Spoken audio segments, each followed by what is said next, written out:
Well, hey, friend, you're here 'cause your car's air conditioner or heater ain't blowing right. Maybe the fan makes a noise, or you keep frying the circuit, or maybe the blower speeds ain't working at all. Well, with a little common sense and one PBR, I'm going to show you an easy way to fix it. I'm wearing 6 pair of gloves to set a good example for the legal department and 14 pair of safety glasses. Take off the gloves! DeMille's behind the camera. Let's get started. All right, let's address the basics of what makes your blower blow through the car. The fan speed switch. I'm guessing all your speeds ain't working. A resistor that regulates the fan speed. Maybe you tried to replace it and it keeps burning out. Fuses and relays. Now, these are the easiest thing to check, and shame on you if you didn't. The airflow position selector. Actuators which open and close vis-a-vis that position. What is that, French? Yeah. All right, come on, let's get moving with this thing. Actuators which open and close vis-a-vis that position selector. And if you got an annoying click, these are the culprits. And the blower fan itself. Now, I'm going to cover all these things in an epic video that's sure to win some kind of peace prize. But for now, we're going to focus on the least expensive solution. Hey. What's that now? It's Murdoch. You're kidding me. Tank Murdoch? Yeah. Tell him I ain't here. He knows you're here. Hey there. How you doing, Tank, old buddy? Don't get too comfortable. Oh, yeah, Mr. Murdoch. You owe me. Well, I know you bankroll our operation, Tank. I would never ignore your calls on purpose. Cough it up. You owe me. I'll pay you back. You're gonna get it. Now, let's not do anything rash now, Tank. I mean, You're screwed. Mr. Murdoch, I mean, you see what it is? We just got to get a few more subscribers to put us over the hump, you know? You better. DeMille, how many more subs we need to start turning a profit? About 77,000. Yeah, Tank, it's about 77,000. 77,000. I mean, Yeah, 77,000. DeMille, get back, Tank. What are you saying? Around 77, roughly. The clock is ticking. 1,000. DeMille, get away from me. How many? Tank, hey, listen, Mr. Murdoch, we're filming on the Merv soundstage right now, and this is going to be a big one. I mean it, and this one's going to put us on the map, so I'll talk to you next week, Tank. I'll at least give you something. Pinky finger. My pinky finger? What? Hello? DeMille, you weren't rolling on that, were you? Don't worry. Nobody's gonna notice. All right, come on, let's get this video rolling. We got money to make, DeMille. Chop, chop. Come on. Life is short, shorter than you think. So, folks, here's that fan from the Mustang I bought for poor Margie, the modern divorced woman next door. It's a turbine, really, and it was easy to remove from up under the glove box. Every car is a little bit different, but that housing that bulges under your glove box area is usually easy to identify, and there's just a couple screws to remove. And let's assume you've replaced your fuses, or that blower resistor that we cover in another video, but let's assume things keep frying out, for whatever reason. Well, even though you think your turbine is turning freely, it may be binding just enough after years of not being lubricated. See, it gives it a spin, but it's not like a free spin. And that slight binding may be creating an extra drag that your electrical circuit can't handle. Once that happens, things fry out and you lose fan speed control or all operation entirely. You might think these fans can't be lubricated due to the way they're built, but I figured out how to do it and how to keep it running smooth for years to come. And in terms of difficulty and time commitment, I'm going to call this a 1 PBR job. Margie, crack one open for me, would you? Oh, yeah. So next I pry out this here lock washer, being careful not to bend it or muck it up too much because you got to reuse it.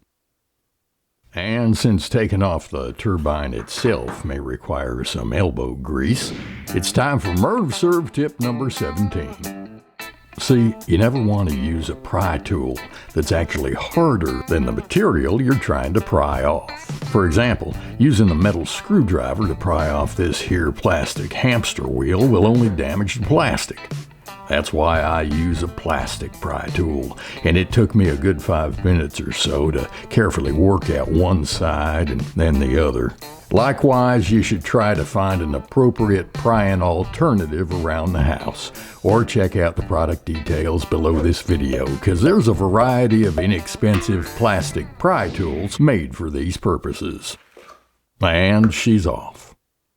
If your car smells stale, by the way, it could be because this thing has dirt or cigarette smoke caked on it, so I soaked Margie's in some hot, relaxing, soapy water for a while. So sexy. Now you need to lubricate your shaft real good, and some 3-in-1 oil is all it takes. I put plenty down the shaft, and I like to let mine sit there for a while, glistening and shimmering in the light. I'm on the sound stage. Huh? I'm in the kitchen, all right, making a video with DeMille. And Margie. Pipe down. Go back to bed, Helen. You never do anything around here. Anyway, like I was saying, I lubricate the fan shaft real good, and it's important to let it set there for a while. 1 or 2 PBRs, depending on how fast you guzzle. Up next is the amazing part. So you got your penetrating oil on there. And of course, the ideal way to spin your shaft would be to apply some voltage, but household current would be too much. And with all this oil dripping off it, hooking it up to a car battery would be kind of clumsy. So I just looked down the side of the motor, and you see here it tells you the direction the fan is supposed to spin in, and then cordless drill coming into action. I just locked my chuck on the shaft, making sure to choose the right direction to rotate it in, and I give it a spin. This helps me work in the oil and break free anything that's holding her back.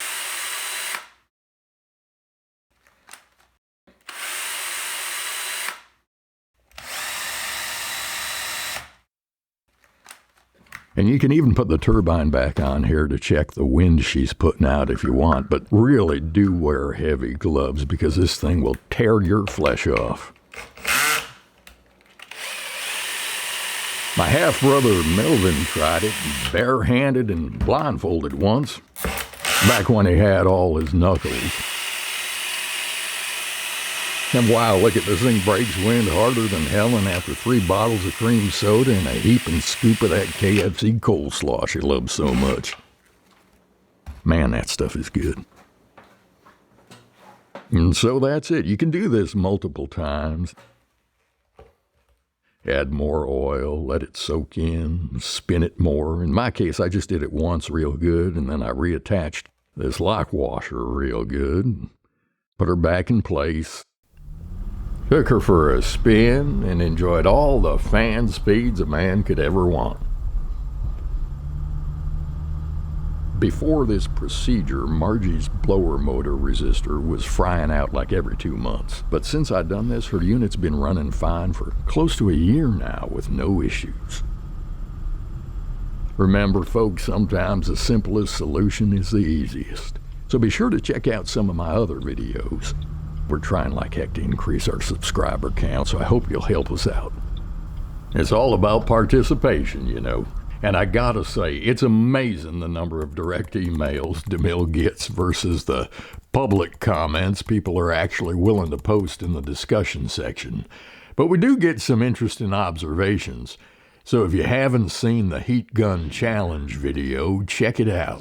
We blasted an egg with a heat gun, but instead of trying to blow it up like you may have seen others do, our goal was to use the magic of science to keep it from exploding for as long as possible. And of course, DeMille got a ton of emails and suggestions from viewers on how to improve the process, plus some interesting posts from our loyal legion of followers. Be sure to jump on our comments section, congratulate our latest t-shirt winners, and chat with some of them folks, because you are the most important part of our DIY adventure.